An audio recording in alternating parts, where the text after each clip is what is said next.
Paz inverencial. Vamos a dar la séptima cátedra del quinto evangelio. Portento de la conciencia despierta. Debemos distinguir entre el íntimo y la esencia. La esencia en sí podríamos decir que es una fracción del íntimo en nosotros. Desafortunadamente, la esencia se encuentra embotellada entre los agregados psíquicos. Tales agregados personifican a nuestros errores de tipo psicológico. Todo defecto, aunque sea invisible para los sentidos externos, está debidamente personificado. En un antiquísimo pasado, la esencia no estaba enfrascada, era libre, se manifestaba plenamente a través de nuestra vida diaria. Entonces la humanidad era inocente, sublime, bella. No se conocía ni el bien ni el mal. Todo era de todos y cada cual podía comer del árbol del vecino sin temor alguno. En esas edades la gente estaba en contacto con las criaturas del mundo superior. En tales épocas los elementales del fuego, del aire, de las aguas, de la tierra eran visibles y tangibles para todo ser humano. Se parlaba el oro purísimo de la divina lengua, que como un río de oro corre bajo la selva espesa del sol. Existía un lenguaje cósmico en los que parlaban los Elohim, en lo que parlaban los elementales de la creación. Tiene su gramática perfecta, la naturaleza. Por ejemplo, si quisiera a ustedes en lengua sagrada decirles que permaneceré un tiempo más aquí en darles las enseñanzas, cumpliendo con mi deber, les diría: Samael Aun Geor Maslein Urin Seidua. Pero si quisiera decir que luchando y aunque me tocaran muchos sacrificios, les diría Lutener Aeudón. Aquella frase que apareció en el encelado de la pared en el famoso banquete de Belshazzar y que Daniel interpretó: hallamos pura lengua sagrada, Mené, Mené, Fares, Uparsin. También se podría decir On Mené, Telec, Fares, Uparsin, es decir, tu reino será entregado esta noche a medos y persas. Y bien sabemos que Babilonia esa noche cayó en manos de medos y persas. Así pues se parlaba en otros tiempos en ese precioso lenguaje. La humanidad era inocente, eran como niños. Cualquier humana criatura en las épocas de la Edad de Oro, en plena Lemuria, podría percibir claramente la mitad de un holtaparmas. Un holtaparmas tiene unos 5,5 millones de tonalidades de color y era perceptible para cualquier ser humano. Los iniciados, los que se habían educado esotéricamente, podrían percibir claramente todo un hoyaparmas, menos una tonalidad, que solamente la puede percibir la infinitud que todo lo sustenta, el omnimisericordioso, el omnisciente y omnipenetrante eterno, Padre cósmico común.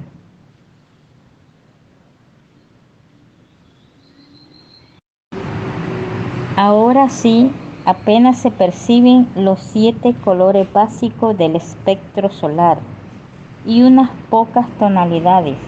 Esa es la cruda realidad de los hechos.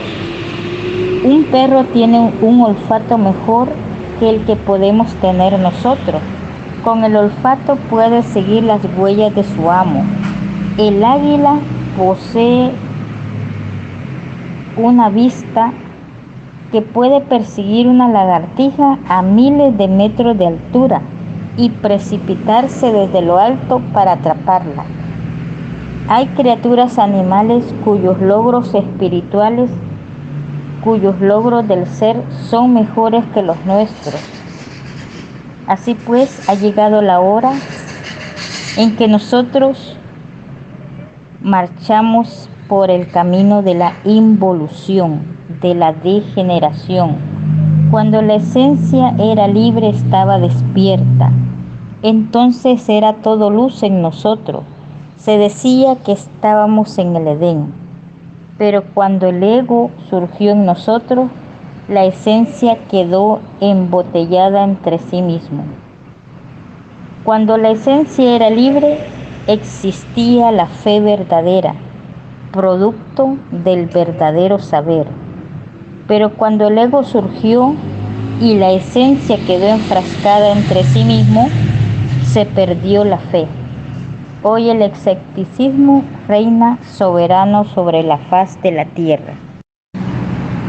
Es bueno saber que desde el siglo XVIII para acá, el escepticismo tomó una gran fuerza en toda la humanidad, envenenó las mentes humanas.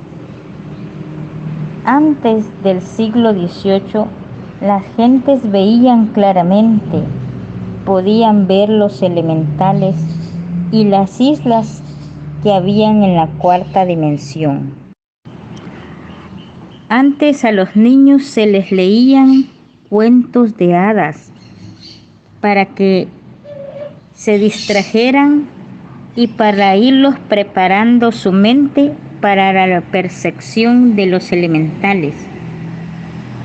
Así pues, a medida que va pasando el tiempo, el ego ha ido tomando más y más fuerza y la esencia, la conciencia, ha quedado más y más aprisionada entre el ego. Cuando uno nace, es obvio que la esencia logra expresarse un poco. Se expresa un 3%. Cuando el niño cumple 7 años, la personalidad se forma y el 97% de su conciencia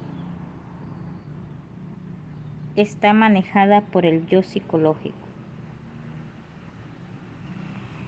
La personalidad, que es el verdadero robot, funciona y es donde nosotros tenemos el centro permanente donde gira toda nuestra vida. Entonces la personalidad ha tomado mucha fuerza y está activa. Nosotros tenemos que desintegrar el yo psicológico y cambiar el centro de gravedad.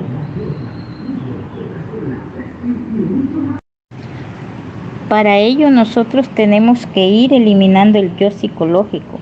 Es necesario que ese centro magnético cambie de lugar, sacarlo de la personalidad y establecerlo en la conciencia. Si a medida que nosotros vayamos desintegrando los elementos indeseables que en nuestro interior llevamos, la personalidad se va volviendo más pasiva y la esencia o conciencia más activa. Ahora podrán ustedes comprender el significado profundo de esa frase del Evangelio que dice: en paciencia poseeréis vuestras almas. Nosotros tenemos que pedirle ayuda a nuestra Madre Divina. Solo quien ayuda a los demás puede recibir el auxilio de la Madre Divina Kundalini. Y esta experiencia fue cuando Pasé por un momento de terrible desorientación. Se formó un caos en mi mente. Me vi metido dentro de un callejón sin salida, pero afortunadamente fui auxiliado. Como quiera que siempre me preocupé por auxiliar a otros, por llevar la enseñanza a otros, merecí ser auxiliado. ¿Cómo podría uno recibir auxilio si no es capaz de auxiliar a los demás? Pero yo me había preocupado por dar la enseñanza a otros, entonces merecía ser enseñado. Y un día de esos tantos fui asistido. Al penetrar al templo, hallé en el umbral a uno de los guardianes de la Esfinge de Egipto. Yo conocía a ese adepto, había sido amigo de él a través de muchos siglos. Mirándome fijamente, me dijo: de entre un grupo de hermanos que trabajaron en la novena esfera y que después de haber trabajado se presentaron en este templo, tú eres el más adelantado. Pero ahora, me dijo, te estás quedando rezagado, estancado. Mi pregunta fue obvia y dije: ¿por qué? Respuesta del guardián: porque te falta amor. ¿Cómo? ¿Amor? Respondí: si yo estoy ayudando a la humanidad y lo que sé lo comparto con mis hermanos, con mi prójimo, ¿por qué me va a faltar amor? El guardián respondió: porque te habéis olvidado de tu madre. Eres un hijo ingrato. Entonces le dije: ¿cómo? Pero si ella desencarnó hace rato, ¿dónde la voy a buscar? El guardián dijo: ¿no sabes dónde está tu madre? Y respondí: no sé. ¿Es imposible que no sepas dónde está tu madre? Óyelo bien. Lo que te estoy diciendo es para tu bien. Escúchame. Así me dijo el guardián. Me despedí de él. Pasaron algunos días y yo seguía reflexionando, tratando pues de ahondar en toda esa cuestión. Al fin, como dice el dicho por ahí, se me encendió el foquito. Un día de esos tantos me acordé de Devi Kundalini Shakti, la serpiente ígnea de nuestros mágicos poderes, la madre cósmica particular de cada uno de nosotros. Y yo que había leído tantos libros, que había leído tantos autores, en verdad todos hablaban de Maha Kundalini, la madre cósmica universal, pero no había uno que hablara sobre nuestra madre cósmica particular individual. Existe, ella es una variante de nuestro propio ser, pero derivado.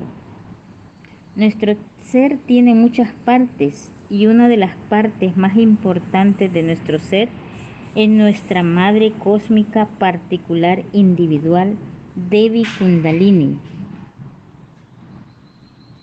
Los egipcios le llaman Diana, Isis, Tonantzin. Dicen los antepasados del Anahuac. Me concentré en ella profundamente y fui asistido. Entonces se me llevó ante unos tribunales del karma. El juez se sentó y, como dicen las Sagradas Escrituras, los libros se abrieron. Avancé unos pasos, se me leyeron viejas cuentas medievales, errores de antiguas vidas. Posteriormente pude evidenciar cómo había surgido un yo. Veía los desórdenes cometidos en la Edad Media. Se dieron órdenes al verdugo cósmico y él avanzó con la espada decidida. Cuando le vi venir, me sentí terriblemente defraudado.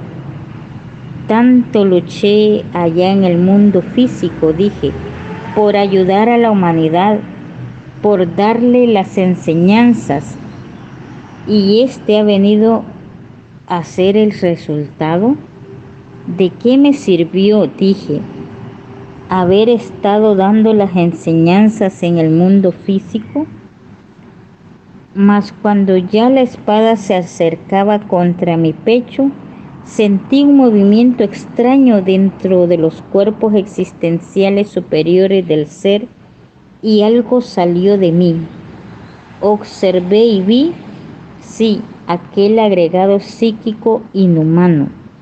La espada que venía dirigida contra mí se desvió, siguió dirigiéndose contra ese agregado. Por último, aquel se precipitó entre las entrañas del mundo y quedé libre. Desde entonces pude salir victorioso en todas las pruebas relacionadas con la castidad. Tal elección para mí fue extraordinaria, maravillosa. Hoy los comparto aquí con todos ustedes, por lo que uno sabe debe compartirlo con sus semejantes. Eso se llama amor. Y seguir trabajando con Devi Kundalini. Y así fue como conseguí eliminar todos los agregados psicológicos humanos en mí. Si no hubiera recibido la instrucción del guardián de la esfinge del desierto, habría quedado desarmado. ¿Con qué habría de eliminar los yoes si no es con nuestra Madre Divina Kundalini? Comprensión y eliminación son básicas. Así es como se puede avanzar en el camino de la desintegración para despertar conciencia. Dentro de nosotros hay tinieblas impenetrables. A medida que vayamos desintegrando los yoes, la conciencia que es luz se irá abriendo paso entre las tinieblas. Recordemos aquella frase del Evangelio que dice: la luz vino a las tinieblas, pero las tinieblas no la comprendieron. Y la luz se va abriendo paso entre las profundidades abismales de nuestro propio interior, y al fin la luz vence a las tinieblas. La luz es conciencia, la conciencia es luz. Mas las gentes esto no comprenden, la íntima relación que existe entre la luz y la conciencia. Debemos de saber que existen virtudes verdaderas y virtudes falsas cuando uno está haciendo su trabajo psicológico. Las virtudes son como las piedras preciosas, las hay verdaderas y otras falsas. Una virtud imitada es una virtud falsa. Por ejemplo, si uno se propone ser sereno, manso de corazón, no tener ira, si se propone imitar esas virtudes, pero no ha eliminado el agregado psicológico, esas son virtudes falsas. Para llegar a tener una virtud verdadera, necesitamos hacer un trabajo largo y duro contra los agregados psicológicos. Las virtudes imitadas son piedras falsas, no son reales. Solo las virtudes verdaderas son piedras auténticas, legítimas. Así pues, hay que aniquilar los yoes para poder tener nosotros virtudes.